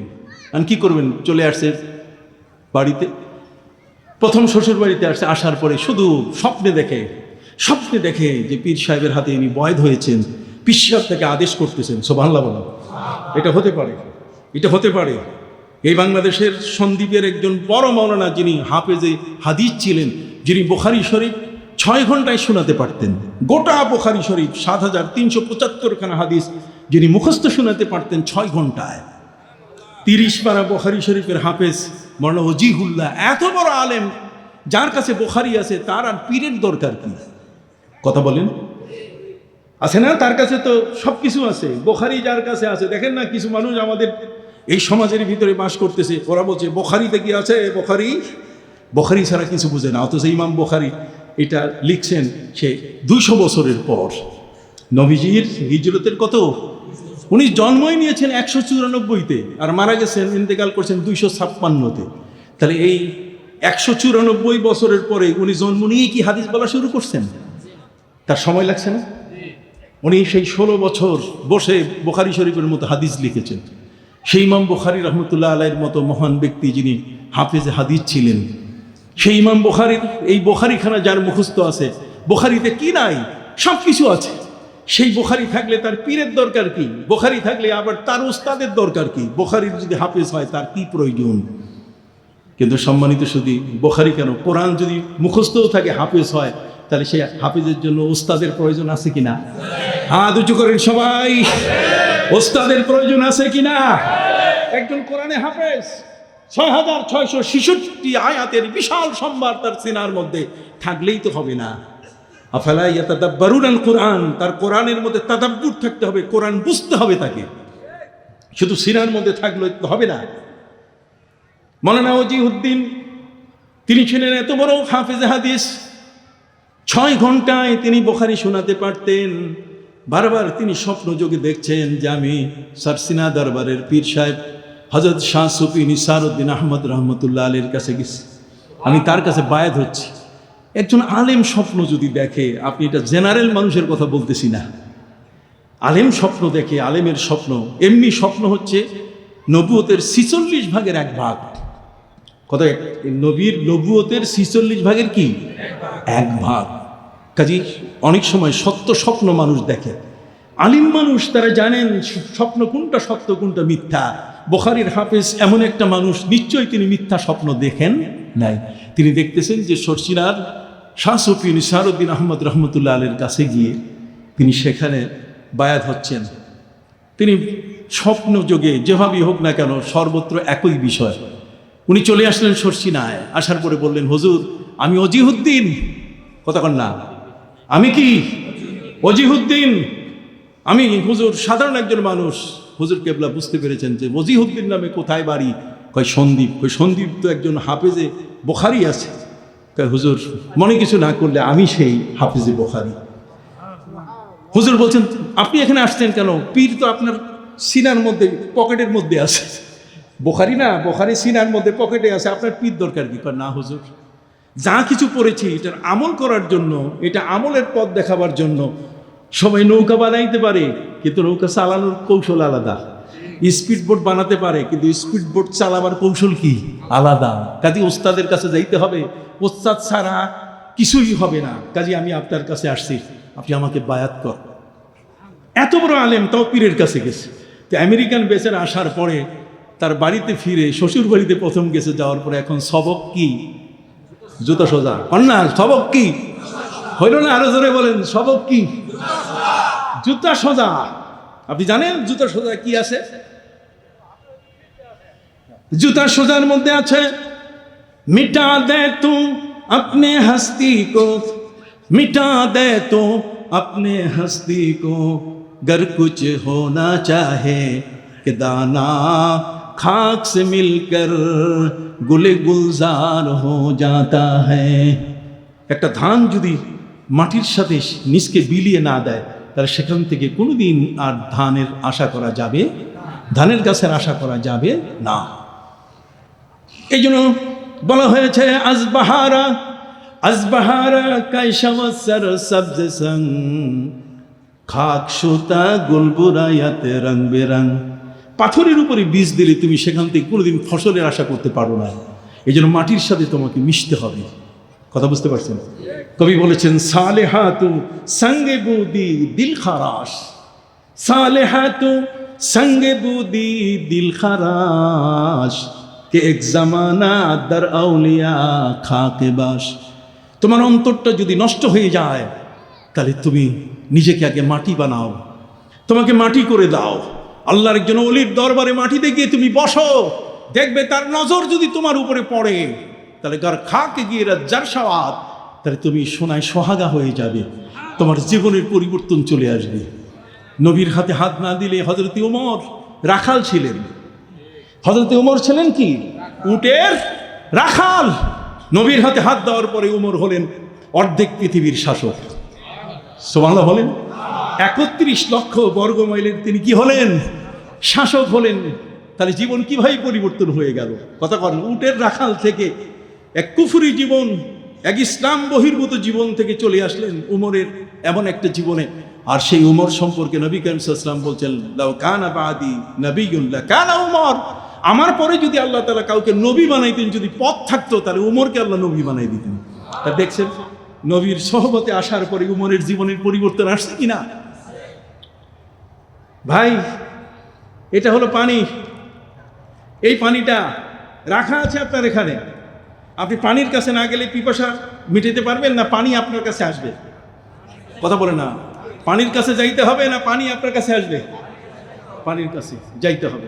আজকে আল্লাহর মেহেরবানি আপনাদেরকে জ্ঞান সুধা দিয়ে, তরিকতের সমক দিয়ে, আধ্যাত্মিকতার জ্ঞান দিয়ে পূর্ণ করার জন্য, জ্ঞান সুধা দেবার জন্য সরসিনার আমির হিজবুল হযরত পীর সাহেব কেবলা আসতেছেন।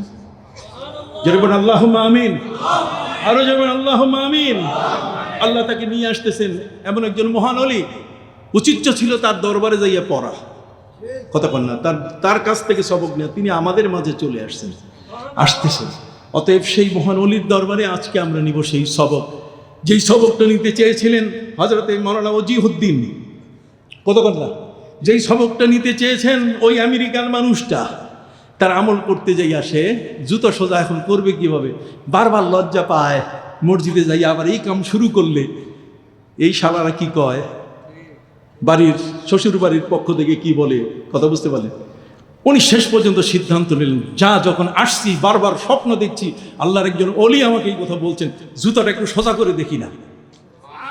মসজিদে গিয়ে যখনই জুতা সোজা করা শুরু করছে, হাত দেয় নাই দিবে, ঠিক এই মুহূর্তে ফাহাতাফা মিনাল হাওয়াতে গায়েব থেকে আওয়াজ এসে আসলো, থামো, তোমার আর প্রয়োজন নাই, তোমার এই মানসিকতার পরিবর্তন হয়ে গেছে, তুমি এখন একটা মানুষের পায়ের জুতা সোজা করার মতো তোমার মানসিকতা চলে আসছে।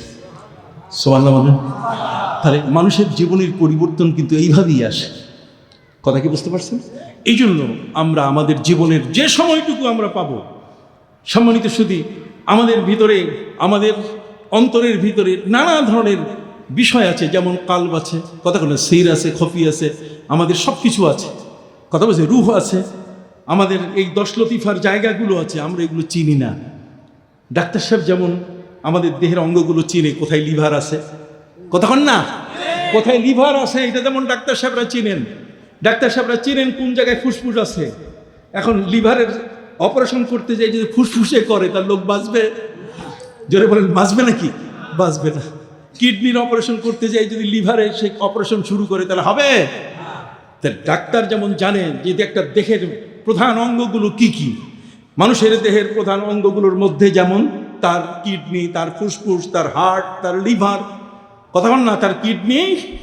আল্লাহর ওলিরা ঠিক এমনি করে চিনেন যে শয়তান কোন জায়গাগুলোতে থাকে দেহের মধ্যে, যেই শয়তানের কারণে আমি মসজিদে যাইতে পারি না, যেই শয়তানের প্ররোচনার কারণে আমি ওই ফরমালিন মিশাই, যে শয়তানের কারণে আমার মধ্যে হিংসা চলে আসে, আমার মধ্যে বিদ্বেষ চলে আসে। বলেন তো দেখি, আজ পর্যন্ত পৃথিবীতে হিংসা কমানোর জন্য কোনো ট্যাবলেট কেউ পাইছেন? কোনো ফার্মেসিতে গেলে কি আপনি পাবেন? হ্যাঁ, যে আমাকে একটা হিংসা যাতে আমার না আসে এই জন্য একটা ক্যাপসুল দেন। সম্মানিত সুধী বন্ধুরা আমার, দেহের অঙ্গগুলোকে ঠিক করার জন্য যেমন ডাক্তারের প্রয়োজন, হাসপাতাল প্রয়োজন, আপনি এভার কেয়ারে যান, অ্যাপোলোতে, পুরাতন অ্যাপোলোতে চলে যান, আপনি পিজিতে যান, আপনি ঢাকা মেডিকেলে চলে যান, আপনার এলাকার এই সমস্ত চিকিৎসা কেন্দ্রগুলোতে আপনি চলে যান, কিন্তু আপনার ভিতরে কিছু ক্যান্সার আছে, আমাদের ভিতরে কিছু ক্যান্সার আছে। আর সেই ক্যান্সারগুলো আমি আপনাদেরকে বলবো, কথা বলেন না, মানুষের ভিতরে ক্যান্সার হলো হিংসা করা। কি করা? হিংসা। ওমিন শাররি হাসিদিন ইদা হাসাদ। হিংসা করা, এটা মানুষের দেহের মধ্যে একটা ক্যান্সার। হিংসায় জ্বলে পুড়ে মুড়ে যে ওই চেয়ারটা আমারে দিল না, ওনারে দিল কেন? চেয়ার নিয়ে ঠেলাঠেলি, কতক্ষণ না, ক্ষমতা নিয়ে ঠেলাঠেলি, কত রকমভাবে মানুষ আছে। মানুষের মধ্যে লোভ, লালসা, মোহ, মাৎসর্য, কাম, ক্রোধ, কতক্ষণ না, যেগুলো তাকে বিপদগ্রস্ত করে। এই কতগুলো রিপু কোন জায়গায় থাকে, এই জায়গাগুলোতে অপারেশন করে আল্লাহর ওলিরা। এই জন্য সাধারণ যে সমস্ত মানুষ আছে যাদের মন নষ্ট হয়ে গেছে, যাদের চিন্তাধারা খারাপ হয়ে গেছে, যারা মদ খায়, যারা ঠিক এমনি করে মিথ্যা বলে, যারা হারাম খায়, অন্যায়, এই হারাম অন্যায় থেকে বাঁচার জন্য তাদের অবশ্যই আল্লাহর ওলিদের হাসপাতালে যেতে হবে, তাদের দরবারে বসতে হবে। কথা বুঝতে পারছেন? সেই দরবারে বসলে বলে আপনি দেখবেন যে আপনার জীবনের বিশাল এক পরিবর্তন এসে যাবে। আর সেই পরিবর্তনটাই আপনি একজন মহান আল্লাহর ওলি এবং বন্ধুতে পরিণত হয়ে যাবেন। আপনি কি জানেন পৃথিবীতে আল্লাহর এমন কিছু ওলি আছে? সহিহ মুসলিমের মধ্যে বলা হয়েছে, ওয়াইন্না মিন ইবাদিল্লাহি মান লাউ আকসামা আলাল্লাহি লা আবাররা। আল্লাহর এমন কিছু ওলি বান্দা আছে, সহিহ মুসলিম। তাহলে আপনি তো অবশ্যই মনে করবেন যে এটা একটা দলিল আছে। সহিহ মুসলিমের মধ্যে আছে, ওয়াইন্না মিন ইবাদিল্লাহি মান লাউ আকসামা আলাল্লাহি লা আবাররা। আল্লাহর ওলিরা এমন আছে যে তাদের চোখের দৃষ্টি এমন, আল্লাহর কাছে যা কিছু চেয়ে বসেন আল্লাহ তাই দিয়ে দেন। জোরে বলেন, যা চান তাই কি দিয়ে দেন। এটা এক আধ্যাত্মিক জগতের মাহফিল। এটা এক সাধারণ ওই যারা এই তোমার ভাই আমার ভাই নামাজ নাই রোজা নাই, এটা এই জনসভা না, কতক্ষণ না, এটা কি এই জনসভা যে তোমার ভাই আমার ভাই নামাজ নাই রোজা নাই কিচ্ছু নাই? এটা এই সমাবেশ নয়, এটা একটা মাহফিল। আল হাফলাতুল কারিমা, আল হাফলাতুল আজিমা, আল হাফলাতুল মুনফা। এটা অনেক উপকারী একটা জায়গা। এই জায়গায় আসার কারণে আপনার জীবনকে পরিবর্তন করে দেবে। হারাম খাওয়া এটা কি ভালো জিনিস? জোরে বলেন। আপনি বিভিন্ন সেক্টর আছে আমাদের, বিভিন্ন চাকরির জায়গা আছে যেখানে চাকরি করলে আপনার উপার্জনটাই কি হয়ে যায়? হারাম হয়ে যায়। কতক্ষণ না, বেশ্যালয়ের পাহারাদার যদি কেউ হয় তার পয়সা কি হালাল হবে? আপনি বলেন না হালাল হবে? ঠিক এমনি করে যারা কম্পিউটার চালায় আর মানুষের দাগ নম্বর উল্টাপাল্টা করে দেয়, তাহলে এই কাজ করা তার জন্য কি জায়েজ হবে? এটা কখনো জায়েজ হবে না। তো এগুলো থেকে সম্পূর্ণ ফিরে এসে আল্লাহর পথে আপনি দাঁড়িয়ে থাকবেন। ইহদিনাস সিরাতাল মুস্তাকিম, সত্য পথে আপনি দাঁড়িয়ে থাকবেন। সেই সত্য পথে দাঁড়িয়ে থাকতে গেলে আল্লাহর ওলিদের দরবারে কি আসতে হবে। আপনারা জানেন হযরত ইমাম আবু হানিফা রাহমাতুল্লাহ আলাইহি ৪৫০০ ওস্তাদ তার আছে, কিন্তু এই মানুষটার তো পীর দরকার ছিল না। তিনি বায়াত হয়েছেন হযরতে জাফর সাদেক এবং ইমাম বাকেরের কাছে। জোরে বলুন কার কাছে? হযরতে জাফর সাদেক এবং ইমাম বাকেরের কাছে। তিনি বলেছেন লাউলাস সানাতান লা হালাকা নুমান। আমি প্রায় বলি লাউলাস সানাতান লা হালাকা নুমান। তিনি বলেছেন আমার এই জীবনের যত আহরণ আছে, যত জ্ঞান আছে, এই সমস্ত জ্ঞানটাকে আমি পরিষ্কার করছি 2 বছরে। কয় বছর লাগছে? আপনার কথা বলতেছেন না। আমার যে জ্ঞানের সঞ্চয়, আমার জ্ঞান সমগ্রহ, কতক্ষণ না, আমার জ্ঞান সমগ্রহ, আমার জ্ঞানের যে সঞ্চয়টা, এই ভান্ডারটা, এটা আমার পরিষ্কার করতে লাগছে কতদিন? 2 বছর লাগছে। 2 বছর লাগছে। উনি বলছেন লাউলাস সানাতান লা হালাকা নুমান। আমার জীবনে যদি আমি 2 বছর এই 2 পীরের যদি খেদমতে না থাকতাম, তাহলে আমার জ্ঞানগুলোকে আমি পরিষ্কার করে নিতে পারতাম না। তাহলে জ্ঞান পরিষ্কারের জন্য আল্লাহর ওলিদের দরবারে যেতে হবে।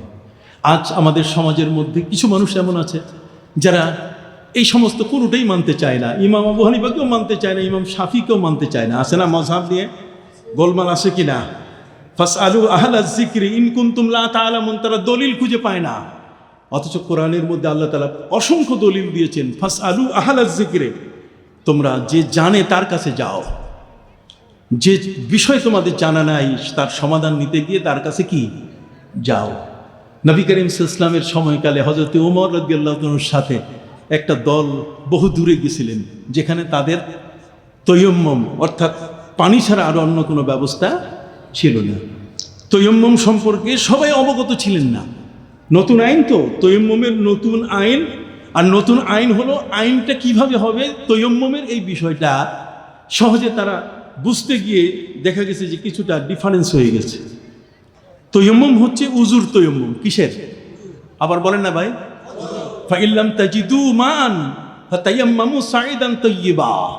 পানি না পাইলে আপনি মাটির উপরে হাত রেখে আপনি দুইবার আপনার মুখমণ্ডল আর আপনার হাত মশা করে নেন, তৈম্মম হয়ে গেল। কি বলেন, ঠিক না? এখন এটা হলো উজুর তৈম্মম। সাহাবা ইকরামের মধ্যে কারো কাছে এই বিষয়টা জানা ছিল না। তাহলে গোসল যদি ফরজ হয়, কথা বল না, তাহলে গোসল ফরজ হয়, যদি পানি পাওয়া না যায়, তাহলে পবিত্র হওয়ার জন্য তৈম্মমের এই পদ্ধতি অবলম্বন করা যাবে কি না? আপনি কি বুঝতে পারছেন বিষয়টা একটু সমস্যা হয়ে গেল। এই সমস্যার উপরে উমরে ফারুকের সাথে তার একজন সাথী, দুইজনের গোসল ফরজ হয়ে গেছে। তিনি হযরত উমরকে প্রশ্ন করলেন, উমর, আমি এখন কি তৈম্মম করতে পারবো? গোসলের তৈম্মম, উজুর তৈম্মম? উমর বলছেন, আমি এ সম্বন্ধে জানি না, গোসলের তৈম্মম কেমনে হয় এটা আমি নবীজির কাছ থেকে এখনো দেখি নাই, কিন্তু উজুর তৈম্মম আমি জানি, কিন্তু গোসলের তৈম্মম বলতে পারবো না। তাহলে ফজরের নামাজটা কি এমনি চলে যাবে? তখন ওই সাহাবী বললেন কি জানেন, উনি কাপড় খুলে হযরত উমরের থেকে আলাদা হয়ে একে পুরা মাটির উপরে গুড়িমুড়ি তৈম্মম করলেন, মাথা থেকে পা পর্যন্ত। হযরত উমর হাসতে হাসতে বেকুল যে এইরকম তৈম্মম করে কেউ? কথা কন না, উজুর তৈম্মম এটা তো একটা নিয়ম আছে, কিন্তু গোসলের তৈম্মম যে এত বড় লম্বা, এটা হযরত উমর। এই সাহাবী তিনি বললেন যে আমি কিন্তু নামাজ পড়ে নিলাম। ওমর বলছেন, আমি যেহেতু মাসলা জানি না, গোসল ফরজ হয়েছে, কাজে আমি নামাজটা পড়বো না। দুইজনে মিলে তর্ক করতে করতে নবীজির দরবারে চলে গেছে। নবী করিম সাল্লাল্লাহু আলাইহি ওয়াসাল্লাম এবার জিজ্ঞেস করলেন যে কি ব্যাপার, তোমরা ঝগড়া করছো কেন? তখন একজন বলছে যে হুজুর, ও দেখেন ফজর পড়ে নাই। হযরত উমর বলছেন, হুজুর একেবারে খুলে টুইলা গোটা মাটিতে গুড়িমুড়ি দিয়া গোসলের তৈম্মম করছে, এখন হুজুর কি অবস্থা? নবীজি মিসকি হাসি দিলেন, তিনি বললেন, ইন্নামা শিফাউল আইয়ি আস-সাওয়াল। নবী করিম সাল্লাল্লাহু আলাইহি ওয়াসাল্লাম বলছেন, যে জানে না, যে জানে তার কাছে জিজ্ঞাসা করাটাই হলো তার ঔষধ। জোরে বলেন, তার ঔষধ কি? যে জানে না, যে জানে তার কাছে কি জিজ্ঞাসা করে না। নবী করিম সাল্লাল্লাহু আলাইহি ওয়াসাল্লাম বলে দিলেন, শোনো, গোসলের তৈয়ম্মম আর উজুর তৈয়ম্মমের মধ্যে কোনো পার্থক্য নাই, খালি নিয়তের পার্থক্য। কথা করে নিয়ত করবেন যে আমি উজুর তৈয়ম্মম করলাম, বাস। মাটির উপরে হাত দিয়ে এইভাবে করে আপনি একটু জারা দিয়ে মুখমণ্ডল, তারপরে মাটির উপর হাত দিয়ে, এরপরে আপনি ডাইন হাত, এরপর কি